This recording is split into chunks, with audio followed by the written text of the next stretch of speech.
21, 27, 32, 36. 7, 20, 21, 27, 32, 36. Saturday's drawing is now worth $3.2 million. Show me cash for yesterday. Those numbers were 3, 4, 14, 28, and 29. 3, 4, 14, 28, and 29. Today's jackpot now worth an estimated $81,000. Pick 4 midday drawing yesterday. Those numbers were 7, 5, 2, and 2. 7, 5, 2, and 2. Pick 4 evening drawing. Those numbers were 9, 5, 6, 3. 9, 5, 6, 3. And the pick 3 midday drawing, those numbers yesterday were 1, 4, and 0. 1, 4, 0. And finally, the pick 3 evening drawing, those numbers last night were 9, 8, 2. 9, 8, 2. And those are your winning lottery numbers, courtesy of yours truly and your various lottery commissions. Alrighty. And let's see, where did my notes go? Oh, good. This thing, oh, hold on, just bear with me for just a moment. Okay. Silly tablet computer. Okay. As I try to find my notes here and figure out what I'm going to do next. And, already did news of the weird, don't need that. Tweets of the day, tweets of the day. Bear with me, I'm working here, Hey, I'm walking here, what are you... Pardon me. I really should use the cough switch. I've got one. Let's see, we've got time for that yet. It's time for today's tweets of the day.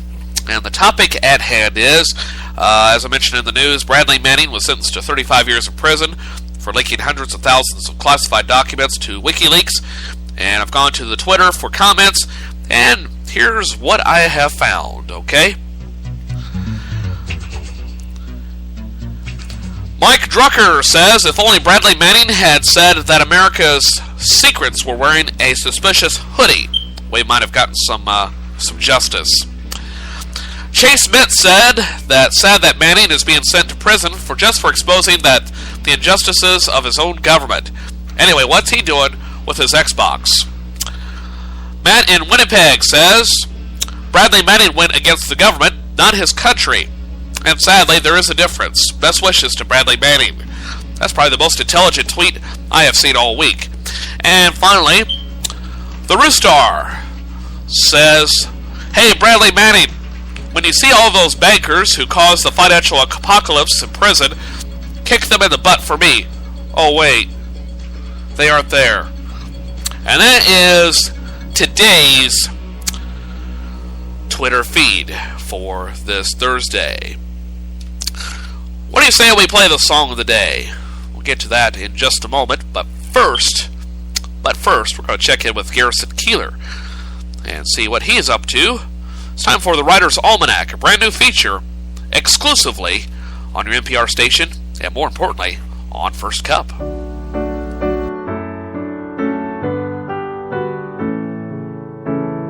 And here is the Writer's Almanac for Thursday, August 22nd, 2013. It's the birthday of Dorothy Parker, born Dorothy Rothschild in West End, New Jersey in 1893. She's remembered as one of the great wits of the 20th century, even though she only wrote a few books of poetry and short stories. She started her career in an era where slick magazines were one of the most popular forms of entertainment. The writers for these magazines wrote in a jaded, wisecracking tone of voice, and it was Dorothy Parker who proved that women could wisecrack just as well as men. Parker was 4 feet and 11 inches tall, and she loved to swear. The drama critic Alexander Walcott described her as a blend of Little Nell and Lady Macbeth. She was the only woman who belonged to the famous group of New York writers who met every day at the round table of the Algonquin Hotel to trade witticisms and gossip. It's also the birthday of science fiction writer Ray Bradbury, born in Waukegan, Illinois in 1920.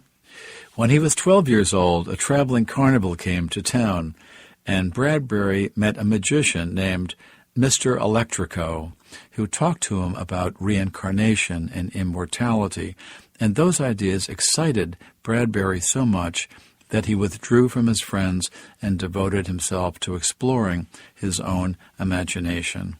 One night, Bradbury was out for a walk when a policeman pulled up on the side of the road to ask what he was doing. He said, "I was so irritated the police would bother to ask me what I was doing when I wasn't doing anything. I went home and wrote a story." That story became the novella The Fireman, and eventually it grew into his first and best-known novel, Fahrenheit 451, published in 1953. It's the birthday of Annie Proulx, born in Norwich, Connecticut in 1935. She was virtually unknown until she burst on the literary scene when she was in her late 50s. She said, "I think that's important, to know how the water's gone over the dam before you start to describe it. It helps to have been over the dam yourself." To write her book, Postcards, Proulx traveled back and forth across America, stopping in all the places where her homeless main character worked and lived. After she finished that novel, she stumbled upon a map of Newfoundland. She said, "Each place name had a story: Dead Man's Cove, Seldom Come Bay, Bay of Despair, Plunder Beach. I knew I had to go there, and within 10 minutes of arriving, I had fallen in love." The result was her novel, Shipping News, which became a bestseller and won the Pulitzer Prize. And here's a poem by Kelly Groom entitled Oldest Map of the World. There's a circle in the center, a clock face, an eye, but it's the ring of water surrounding Earth that I dove through for the first time. I'd always been too claustrophobic, afraid I'd drown or the force would snap my neck. But it's like Perrier, light and bubbling, electrical, so that when I come through on the other side, I'm laughing.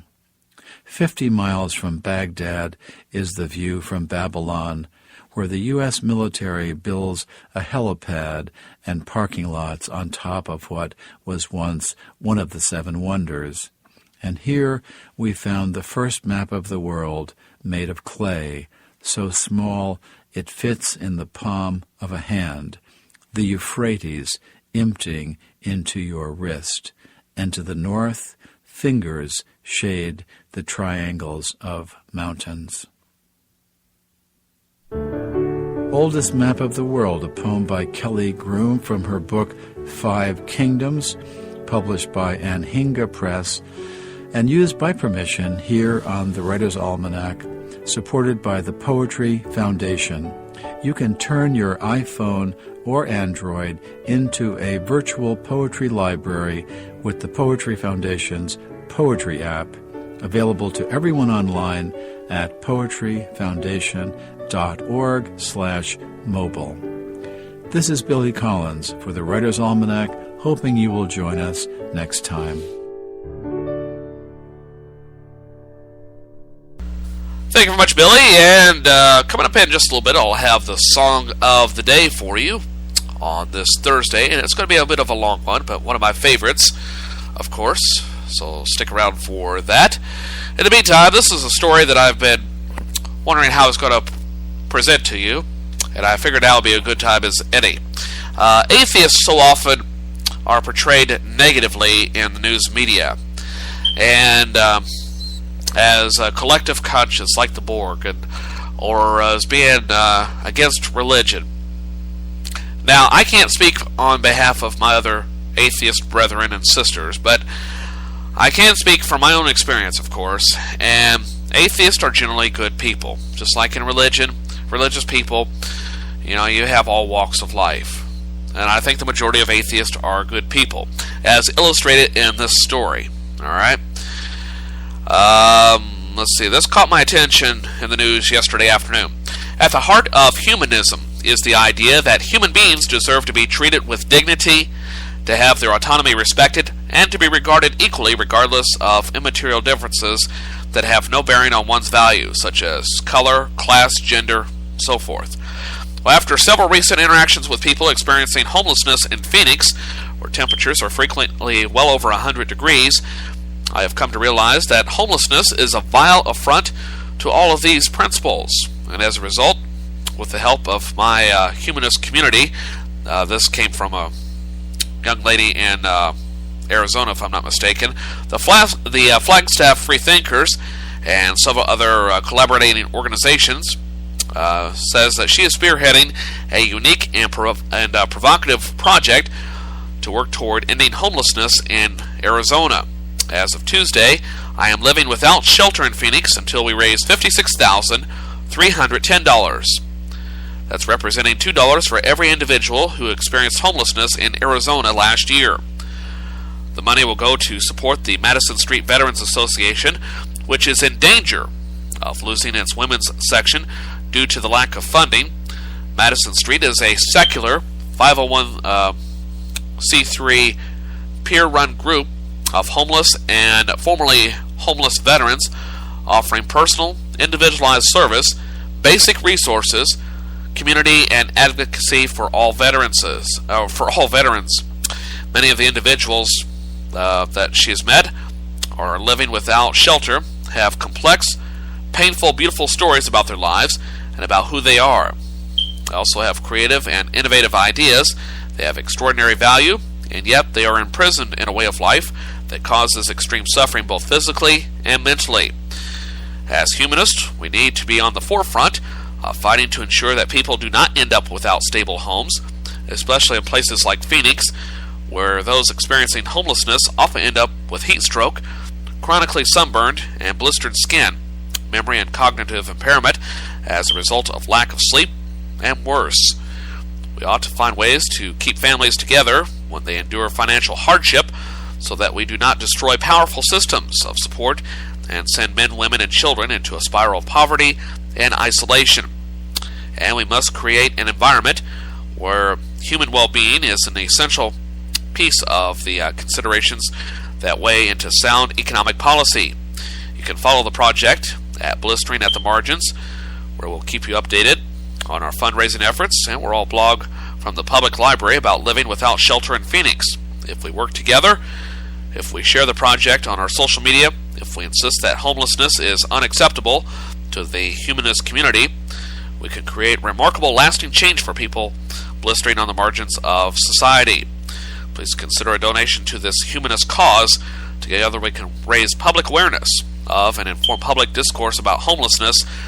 We can invest in an organization working effectively to prevent homelessness, and we can show the broader community that humanists have a powerful set of ethical values that we boldly direct toward improving our world. So, something to think about on this Thursday and beyond, and wish them all the best in raising their $56,310, because that is not an easy task to do by any means. On the lighthearted note, getting back to First Cup, and it's time for the song of the day. And today I've chosen for you my favorite song from Led Zeppelin, and no, it is not Stairway to Heaven. Even though that song was released the same week as I was born on album, I hate that song. It's overplayed, okay? I just wanted to get that out of my system. But my favorite song from Led Zeppelin is this beauty. It's called Kashmir, and if you've never heard it, you're in for a treat. You're listening to First Cup.